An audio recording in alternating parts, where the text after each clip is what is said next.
The Garmin VivoActive 4 looks fairly similar to the VivoActive 3 and Forerunner 645. A band of silver, but not chrome bright, metal sits around the edge of the watch. Its screen is protected by Gorilla Glass 3 tech, but it's not recessed like the Fenix 6's, making it slightly more vulnerable. Every bit of such protection adds to a watch's dimensions, though. The VivoActive 4 is larger, and it's significantly so. But just buy a VivoActive 4S if a slim watch is what you want, as it has similar features with a slightly smaller screen and battery. This is a comfortable watch to wear, but again the Forerunner 645 wins out slightly here. The VivoActive 4's standard silicone band is thicker and has less give than the Forerunners.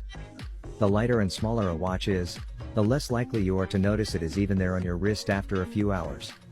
We find we tend to take the VivoActive 4 off for a few hours each day. You only end up with angry looking indentations on your wrist if you do the strap up extra tight. There's no need to take it off, apart from to charge, if you are happy to wear it all day.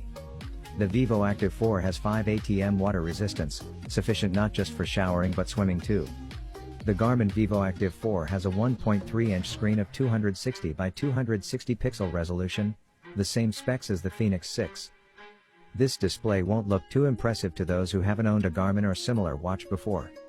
These are transflective screens, meaning they reflect light so they become clearer on a bright day. This is the polar opposite of the LCD and OLED screens used in a lot of other smartwatches. They have to increase brightness to compete with sunlight, rather than being powered by it.